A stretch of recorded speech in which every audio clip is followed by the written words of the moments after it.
الفارس الأبيض فيس تو فيس مع الدراويش. مباراة الزمالك والإسماعيلي في الجولة ال 12 من الدوري المصري الممتاز. التشكيلة والقناة الناقلة كل ما يدور حول هذه المباراة معنا في فيديو النهاردة. ما تنساش تعمل اشتراك في القناة وتفعل زر الجرس حتى يصلك كل جديد من كل الأخبار عن الدوري المصري. يترقب الجمهور المصري والعربي موعد مباراة الزمالك والإسماعيلي، ويعتبر هذه المباراة هي قمة من العيار الثقيل والتي ينتظرها الجمهور بفارغ الصبر. ويعاني كلا من الفريقين من تذبذب في النتائج الفترة الأخيرة، خاصة الفارس الأبيض الذي تلقى هزيمة مفاجئة أمام بيراميدز بثلاثية نظيفة. وسنوضح لكم في هذا المقال موعد مباراة الزمالك والإسماعيلي والقناة الناقلة والتشكيلة المتوقعة. كملوا معايا الفيديو للآخر. المباراة دي بالنسبة لنادي الزمالك ما فيهاش هزار، ما ينفعش نادي الزمالك يهزر فيها. سواء تعادلت يا زمالك او خسرت في المباراة دي الدوري هيبعد عنك، ولا هتطول افريقيا ولا هتطول غيره. ده انت لو عرفت تروح الكونفدرالية يبقى كده عملت المستحيل. الزمالك ما ينفعش يهزر في المباراة دي، ولا ينفع يتعادل، ولا ينفع حتى يخسر. ليه؟ لان الاهلي وبيراميدز مستحلفين للدوري. بيراميدز باصص قدامه، بيراميدز مركز في الدوري وان هو في اعلى القمه. المركز الاول بيراميدز مسيطر عليه بشكل كبير جدا.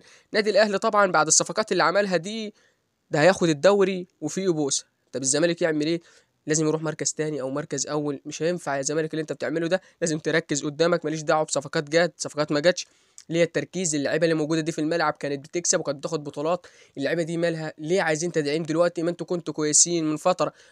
كأس السوبر الأفريقي خدتوه من النادي الأهلي وكنتوا لعيبة عظيمة جدا وكويسين، بس انتوا ناقصكم انكم تركزوا شوية. ركزوا شوية في الملعب يا لعيبة نادي الزمالك. سيبوكم من الصفقات، سيبوكم حصل عليها الفريق في الفترة الأخيرة، خاصة إن الزمالك عملت صفقتين تموا، ولسه إن شاء الله في صفقات تاني جاية لنادي الزمالك. ركزوا لعيبة نادي الزمالك، ويلا بينا نكمل كل أخبار الإسماعيلي والزمالك. الزمالك والإسماعيلي في المباراة القادمة. موعد مباراة الزمالك والإسماعيلي.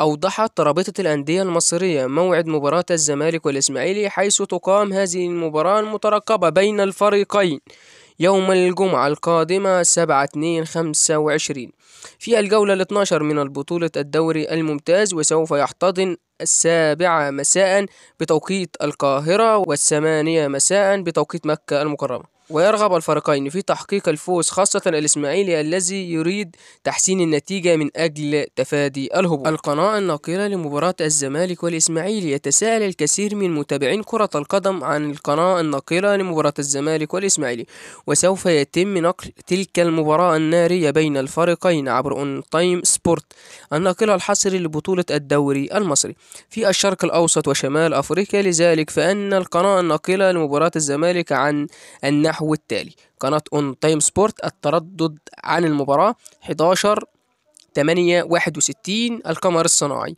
معدل الترميز 27,500، معدل استقبال أفقي جودة HD. يلا بينا كده نروح على تشكيلة الزمالك المتوقعة ضد الإسماعيلي. ومن المقرر أن يكون تشكيلة الزمالك المتوقعة أمام الإسماعيلي في الجولة ال 12 من الدوري الممتاز: في حراسة المرمى محمد عواد، في خط الدفاع أحمد فتوح، محمود حمدي الونش، حسام عبد المجيد وعمر جابر. في خط الوسط دونجا، محمد شحاتة وعبد الله السعيد. في خط الهجوم مصطفى شلبي والجزيري واحمد السيد زيزو. التشكيله دي كويسه جدا، بالذات عايزين نشوف الونش يرجع تاني لمستواه، لان الونش الفتره اللي فاتت دي كان في اسوأ حالاته. واحد يقول لي ازاي؟ اللي اتفرج على الونش وهو كان في بداية حياته مع نادي الزمالك وبداية مشواره، كان الونش فعلا. انتوا عارفين لو الونش كان بمستواه الأولاني وبيلعب جنب حسام عبد المجيد بمستواه دلوقتي، كان هيبقى في حتة تاني خالص. والله العظيم الونش لو ركز في الملعب وبدأ يستعيد قدراته للعب هيكون في حتة تاني خالص، خاصة الونش كتر ألف خيره. الإصابات قعدتك كتير يا ونش، احنا مستنيينك ومستنيينك ترجع زي الأول، خصوصا لأن انتوا شايفين نادي الزمالك لا بيعمل صفقات ولا بيعمل غيره. اللعيبه اللي في الملعب عايزين ندعمها، لان اللعيبه دي هي اللي هتشيلنا الفترات اللي جايه. كمان في حته كده واللي خد باله من الماتش اللي فات عبد الله السعيد. نزول عبد الله السعيد في المباريات بقى خلاص كده محمل الجد، لانه لما بيطلع ولا بيحصل اي مشكله بنحس ان نص الملعب اتدمر. والله الواحد مبسوط جدا من اداء عبد الله السعيد في السن ده. كل الناس بقت تتكلم على عبد الله السعيد وهو جاي نادي الزمالك ويقولوا يا عم ده كبير واصل وفصل. دلوقتي بيتندموا عن الكلام اللي اتكلموه. عبد الله السعيد بأدائه ورجولته في الملعب، وإنه إنسان مركز في تمريناته ومركز في لعبه ومركز في دنيته، ماليش دعوه بالجمهور، ومش لعيب بتاع ترند ولا بتاع شو زي ناس كتير. والله عبد الله السعيد سكت الناس بأدائه ولعبه. ربنا معاك يا عبد الله، وكمان عبد الله بالأسلوب ده وبتمارينه وقوته دي ان شاء الله يكمل كمان 3 سنين قدام. واحد يقول لي 3 سنين كتيره، والله ما كتيره، ده عبد الله السعيد ان شاء الله يكمل كمان 3 سنين. عايزين نشوف بقى نادي الزمالك وهو بيلعب بتشكيله كويسه. يا ريت جروس يبدأ يركز شوية، لأن أنا شايف إن نادي الزمالك اتغير 120 درجة بعد جوميز ما ساب نادي الزمالك. جوميز كان بيعرف يدافع كويس، كان بيعرف يلعب بتشكيل كويس مع نادي الزمالك. دايما كنا بنشوف، ولو شفنا في السوبر الأفريقي أيام ما كانت الأهلي والزمالك بتلعب، نادي الزمالك كان عارف يدافع إزاي، ومسك ال90 دقيقة كان خسران 1-0، والزمالك لما بيخسر الأيام دي بقى بيفتح شوارع ورا. ممكن اي حد كده يعدي ما تعرفش ازاي، لكن ساعة ايام ما كنا بنلعب مع جوميز ما كناش بنشوف الحاجات دي، كنا بنتأخر بجون واتنين وبس كنا بنرجع في نفس المباراة. ما اعرفش ازاي ايه اللي حصل في نادي الزمالك. يا ريت كريستيان جروس يركز شوية. ركز يا كريستيان جروس، عايزين نشوف منك اداء كويس، عايزين نشوفك في الملعب العب بتشكيل كويس يليق بنادي الزمالك. لحسن والله انا ما كنتش اصلا عايزك تيجي نادي الزمالك من الاول. يا ريت تركز معانا شوية، خاصة بقى واللعيبة واللي شاغلة بالها قوي بسكة الفلوس زي أحمد السيد زيزو وناس كتيرة كده. تركز في الفلوس أكتر، تركز من إن لها مبالغ، نادي الزمالك بيقع. والله ده اللي بيحصل.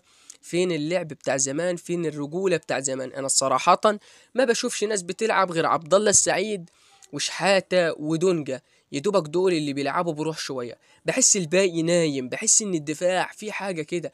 ده احنا شفنا المباراة اللي فاتت أي كرة كانت بتلعب سرو من ورا الدفاع كانت بتعدي.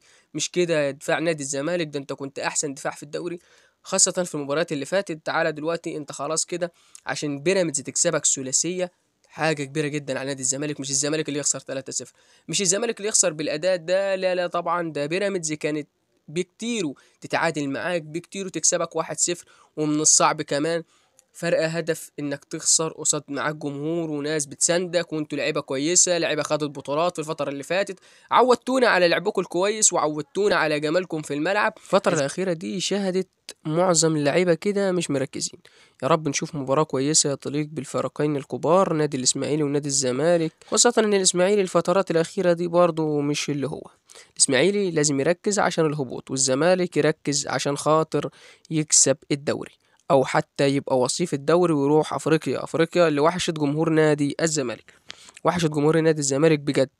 الزمالك اديله 2 أو 3 ما بيروحش افريقيا، وحتى لما كان في الفترات الاخيره بيروح افريقيا كان بيطلع من دور المجموعات. مش هو ده نادي الزمالك. عايزين نشوف نادي الزمالك بتاع زمان، نادي الزمالك الفن والهندسه بجد. لحد هنا ويكون وصلت لنهاية الفيديو. ما تنساش تعمل اشتراك في القناة وتفعل زر الجرس حتى يصلك كل جديد، والسلام عليكم ورحمة الله وبركاته.